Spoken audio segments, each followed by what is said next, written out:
bienvenue sur cette nouvelle vidéo des analphabètes du web. C'est Claudia, votre coach du web. Aujourd'hui, on va aborder une question cruciale que beaucoup de personnes me posent.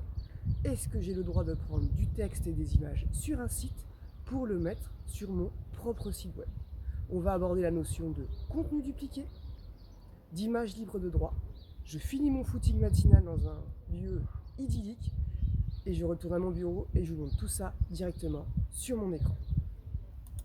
Alors, de retour au bureau, je vais donc répondre à la question: est-ce que je peux prendre du texte et des images sur un site pour les mettre sur mon propre site internet?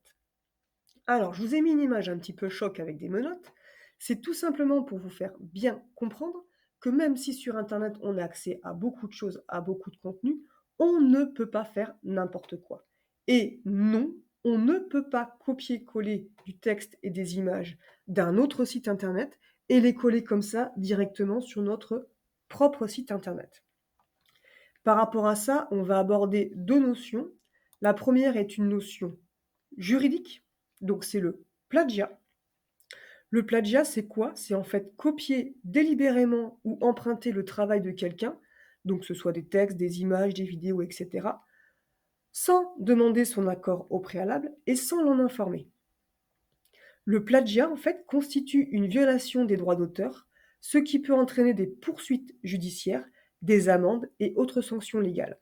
Donc ça, c'est la notion juridique. Donc vous avez bien compris que copier-coller du texte comme ça d'un site internet vers votre propre site, vous avez tout simplement des risques juridiques derrière.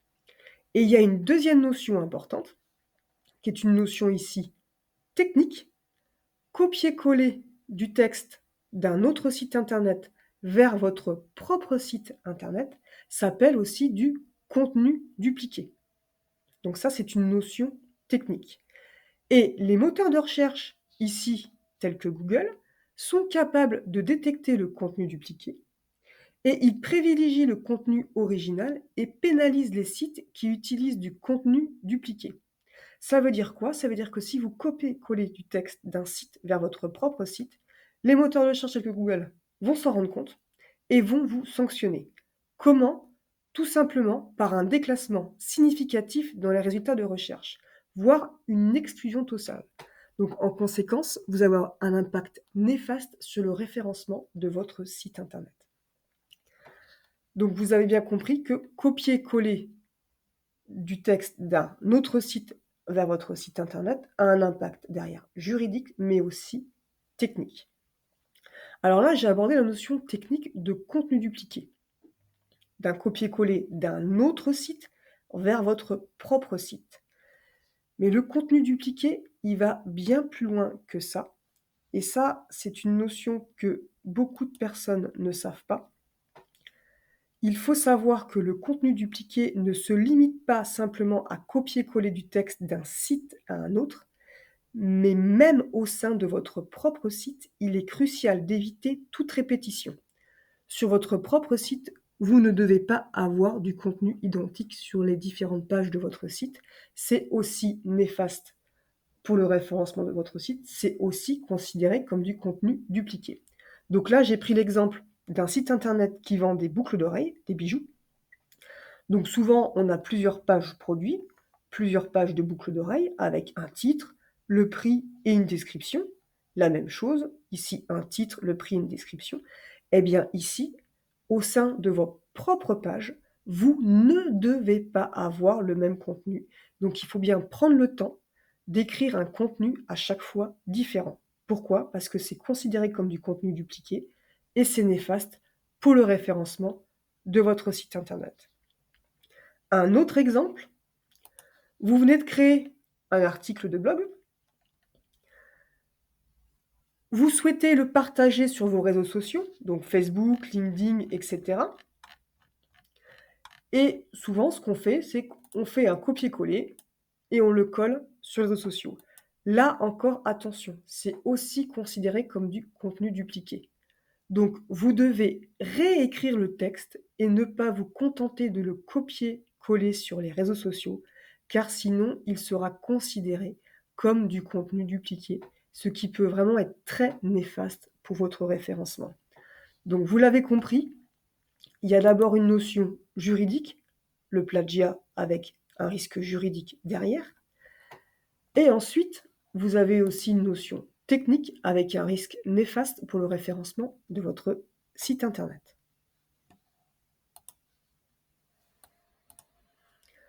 Alors, j'ai plusieurs personnes qui me posent souvent la question, mais si je souhaite mettre un texte d'un autre site sur mon propre site pour le mettre en avant, en fait, pour le citer en exemple, par exemple, copier un article en entier ou un bout d'article et le mettre en avant sur mon site. Quelles sont les démarches à réaliser pour éviter le plagiat et le contenu dupliqué? Alors, par exemple, j'ai cet article de blog que je trouve intéressant et je souhaite en copier une partie ou la totalité sur mon site internet pour le mettre en avant. C'est vraiment pas pour le copier-coller parce que je ne sais pas quoi mettre sur mon propre site. Non, c'est simplement pour mettre en avant cet article. Alors oui, ça, on peut. D'un point de vue juridique, vous devez faire quoi? Vous devez contacter l'auteur, donc la personne, afin d'avoir une autorisation écrite qui explique en fait que vous avez le droit de copier-coller ce texte sur votre site pour le citer en exemple, par exemple. D'un point de vue juridique aussi, vous devez aussi citer la source.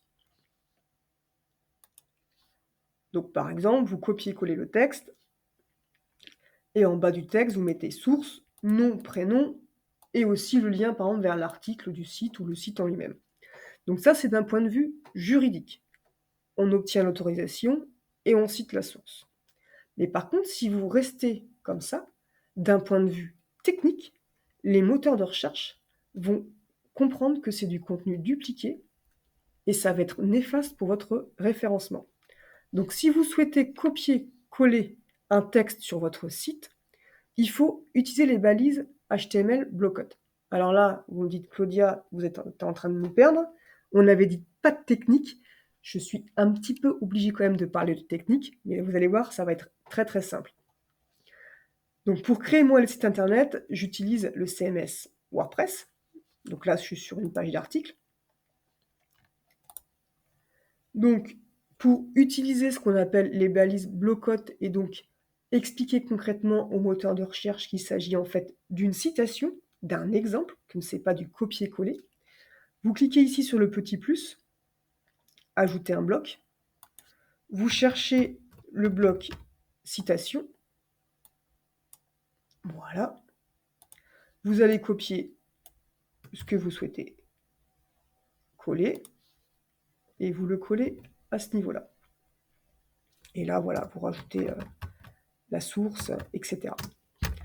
Et vous publiez votre article. Alors, je rappelle, hein, pour ceux qui ne savent pas, quand vous êtes sur l'interface pour créer vos pages, vos articles, etc., en termes de design, ce n'est pas la même chose que votre site internet. Là, il vous montre vraiment sur l'interface que c'est un bloc de citation en le mettant en italique, etc. Mais vous, en termes de design, vous faites ce que vous souhaitez. Donc là, je vais aller sur mon article.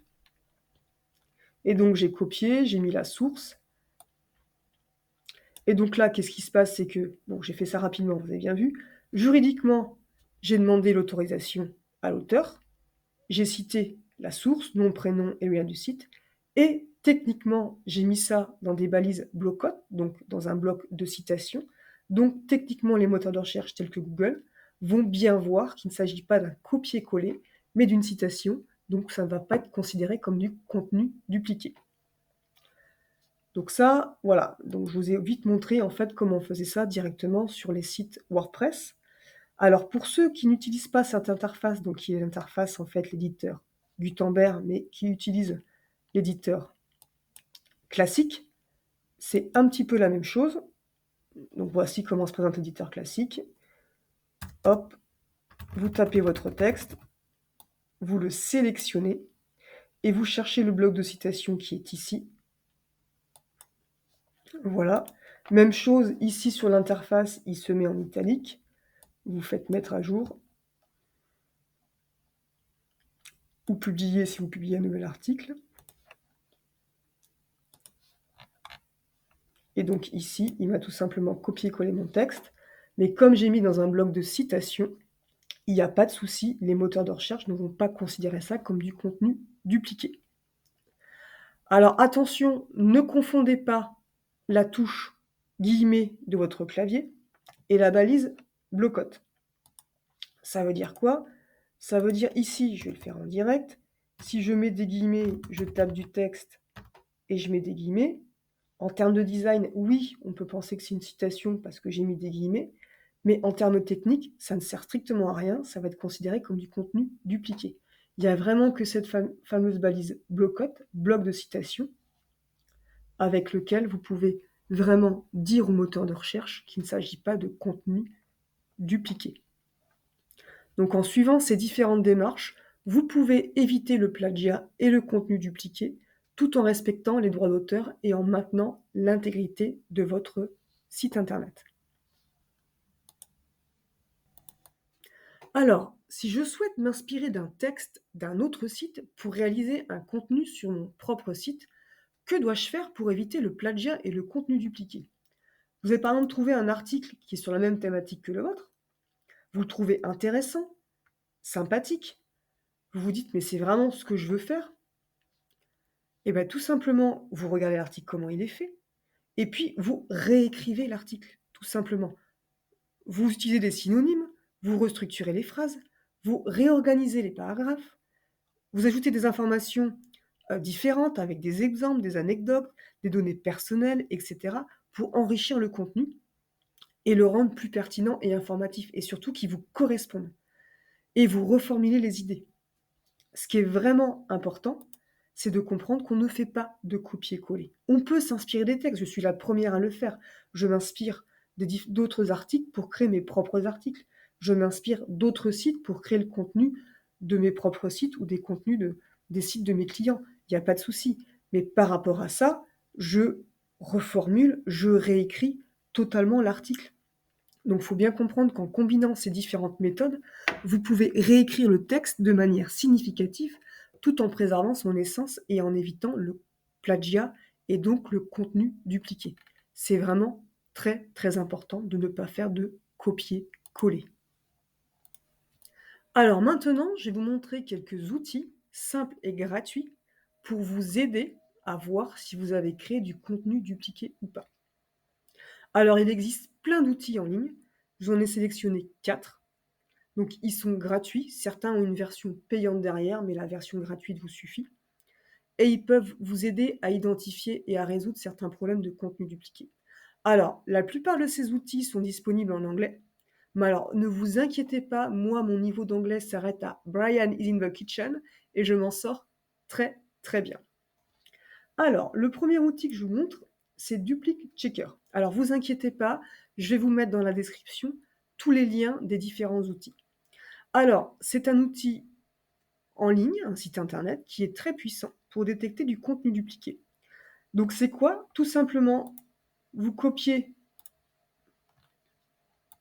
un texte, donc par exemple le texte que vous avez réalisé, pour voir si il existe déjà sur internet ou si, voilà, si votre contenu est dupliqué. Donc par contre, voilà, comme la version gratuite, vous avez limité ici à 1000 mots. Donc à la limite, vous pouvez faire votre texte en plusieurs fois. Donc vous collez le texte ici, vous cliquez ici sur « Je ne suis pas un robot » et vous cliquez ici sur « Vérifier le plagiat ». Alors, j'avais déjà, des fois ça peut prendre un petit peu de temps, donc c'est pour ça que j'avais déjà réalisé les résultats. Donc là, qu'est-ce qui se passe sur le texte que j'ai collé? Donc il me met ici le nombre de mots, et ici, il me met plagiat 0, unique 100%. Donc ça, c'est très important. Il va tout simplement vous mettre le pourcentage. Donc là, on voit que mon contenu, il n'y a aucun souci. Il y a 0% de texte qui existe déjà sur Internet. Donc c'est un très bon contenu qui n'est pas dupliqué. Ce qu'il faut ici, c'est arriver à un maximum de 40%. Si vous êtes au-dessus, vous devez retravailler votre texte. C'est important. Ne dépassez pas les 40% de plagiat. Donc pour ça, vous changez quelques petits mots, vous mettez des synonymes, etc. Donc ça, c'est la version gratuite. Ensuite, la version payante peut vous permettre d'aller un petit peu plus loin. Donc au niveau des textes. Donc vérifier la grammaire, le rendre unique, etc. Donc ça, c'est vraiment un site très intéressant. Vous créez un article, par exemple, sur votre blog, vous copiez le texte, vous le collez ici dans le site duplichecker.com et on va vous dire de suite si c'est un contenu dupliqué ou pas. Le deuxième site qui est très intéressant, c'est Copyscape. Donc Copyscape, c'est quoi? C'est un outil qui va vous permettre de comparer. Comparer plusieurs choses. Soit vous comparez des sites, donc des pages, l'URL. Donc je rappelle, l'URL, en fait, c'est ça, hein. C'est l'adresse du site internet. Donc vous copiez l'adresse de votre site et par exemple après l'adresse du site internet pour voir s'il y a un contenu dupliqué. Ou alors vous pouvez faire avec du texte, tout simplement. Vous copiez par exemple le texte que vous avez créé et par exemple le texte sur lequel vous vous êtes inspiré pour voir s'il n'y a pas de contenu dupliqué. Vous cliquez ici sur le bouton compare et ensuite c'est pareil, on va vous dire le pourcentage de contenu dupliqué, si c'est bon ou pas. Même chose, hein, restez à un maximum de 40%. Et ensuite, vous avez un site internet qui est très intéressant, donc un outil qui s'appelle SiteLiner, où là, en fait, ça va explorer votre site internet. Donc, vous copiez, collez l'adresse ici de votre propre site, vous cliquez sur Go. Alors, comme l'analyse prend un petit peu de temps, je l'ai déjà faite avant.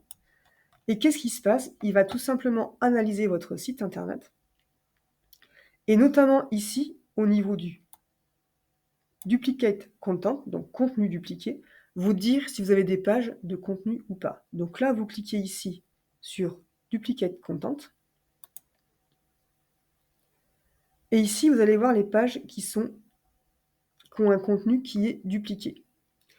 Et pareil, au niveau du pourcentage, intéressez-vous aux pages qui sont dupliquées à plus de 40%. Donc là, vous voyez, j'en ai deux. Et derrière, qu'est-ce qui se passe quand vous cliquez sur une page? Alors, par exemple, je vais prendre celle-ci. Il va tout simplement vous mettre en rouge ce qui est déjà le contenu, en fait, qui est le même sur une autre page. Donc là, en rouge, j'ai la page qui a un fort contenu dupliqué et on pense qu'il a été dupliqué par rapport à cette page-là.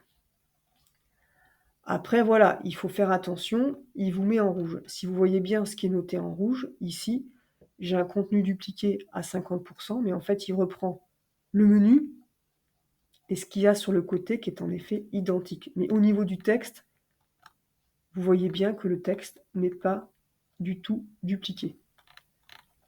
Voilà, donc c'est vraiment ce qui est en rouge qui apparaît comme du contenu dupliqué. Donc c'est pour ça que des fois, vous dites « Ah là là, mince, j'ai une page à plus de 50%, là c'est le cas, mais en fait non, elle est dupliquée à 50%, parce qu'il y a le menu qui est la même chose, ce qu'on appelle la sidebar sur le côté qui est la même chose, et le footer. Mais le texte en lui-même de votre article n'est pas du tout dupliqué. Donc ça, c'est important de bien vérifier.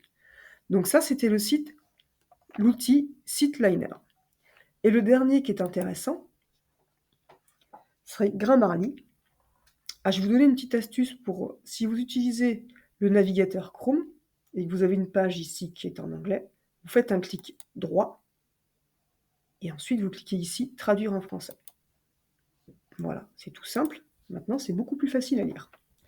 Donc Grammarly, c'est pareil, c'est pour voir si le texte que vous venez d'écrire a du contenu dupliqué sur Internet. Donc vous copiez-collez le texte, vous cliquez rechercher du plagiat, et donc là, une fois que vous avez fait ça, vous avez votre texte sur le côté, et ici un descriptif. Donc quand tout est vert, ça veut dire que tout est OK, il n'y a pas de contenu dupliqué.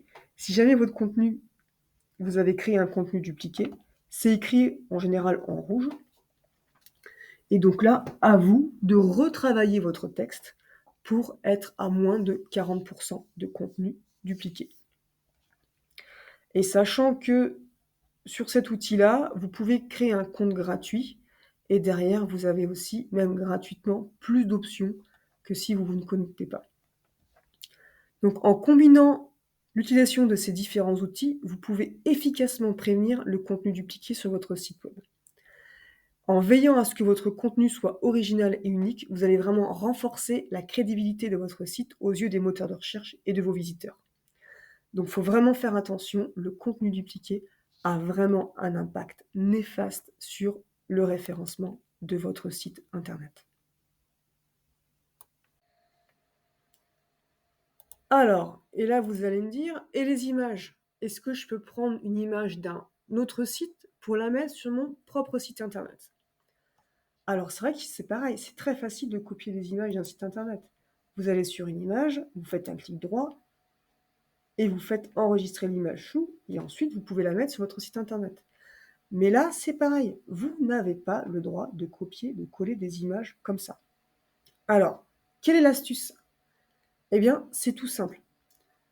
On pourrait aussi, par exemple, demander l'autorisation donc à l'auteur de ce site de pouvoir utiliser l'image sur son propre site internet.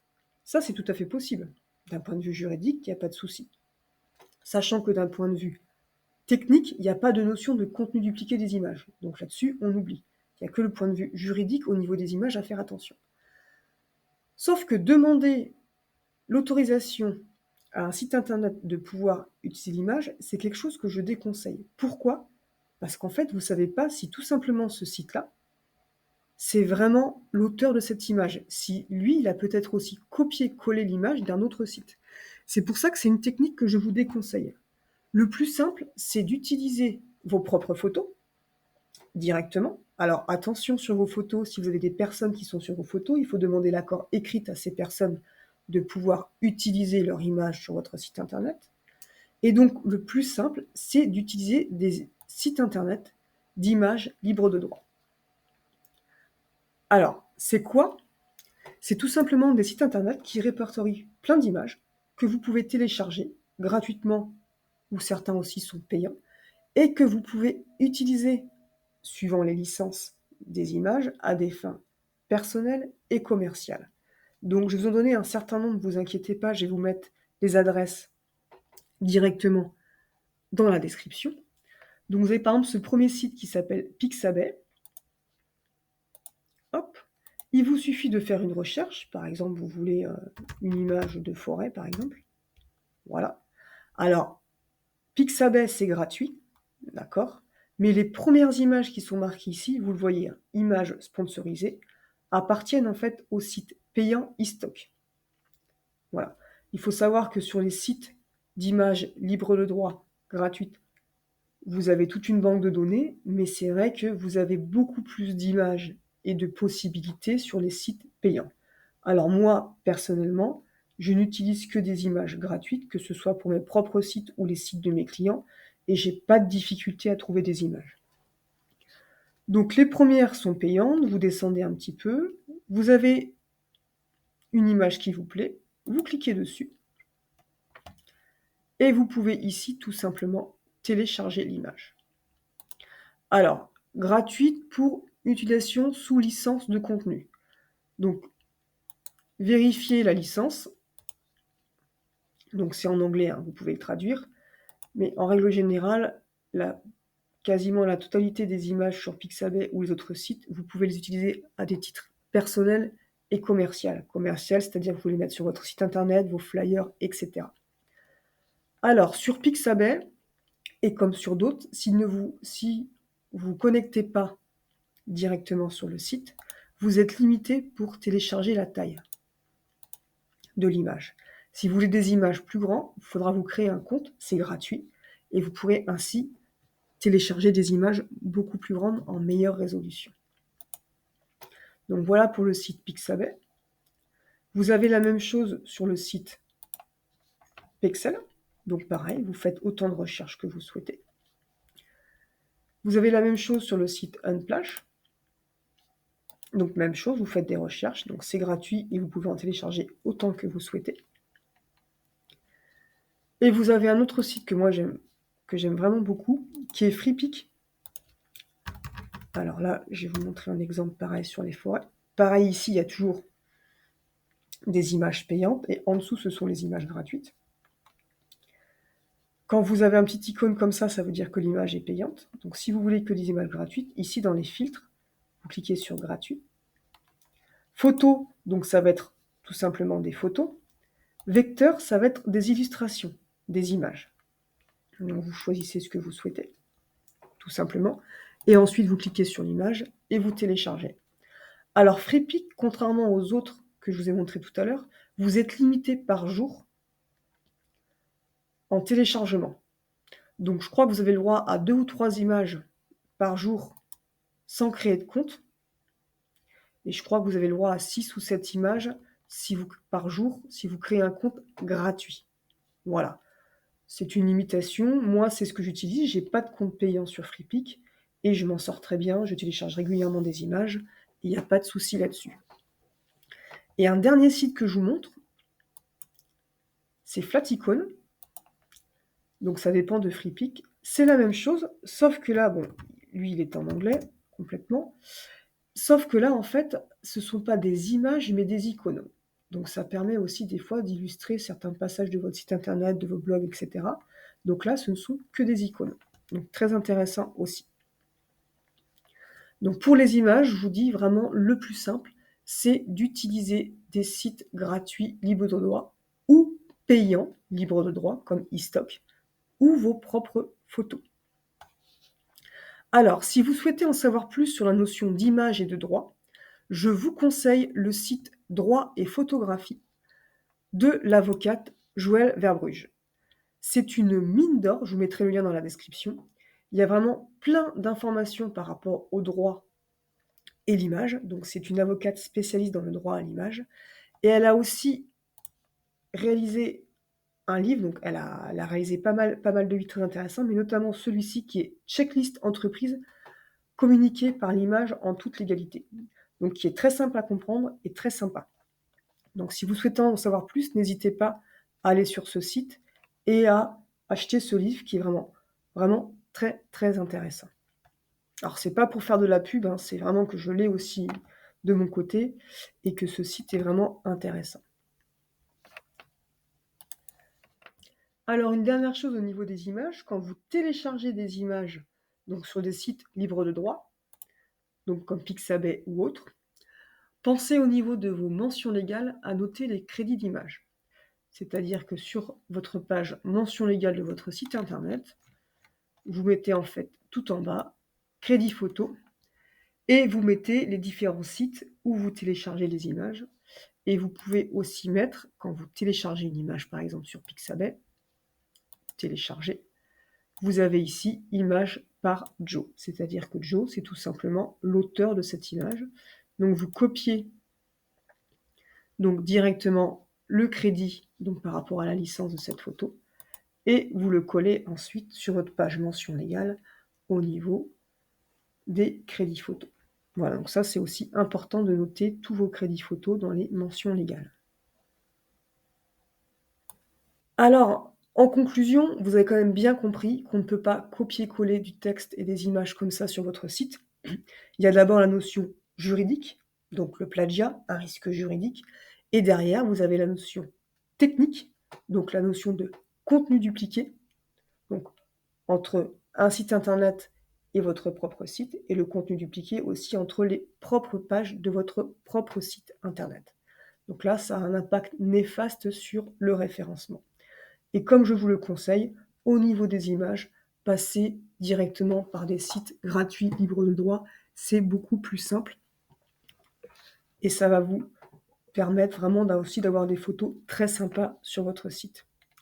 Donc en agissant vraiment de manière responsable et éthique, vous allez vraiment renforcer la crédibilité de votre entreprise et vous allez surtout vous éviter des problèmes juridiques potentiels. Donc voilà, donc j'ai bien répondu à cette question. Est-ce que je peux prendre du texte et des images sur un site pour les mettre sur mon propre site internet?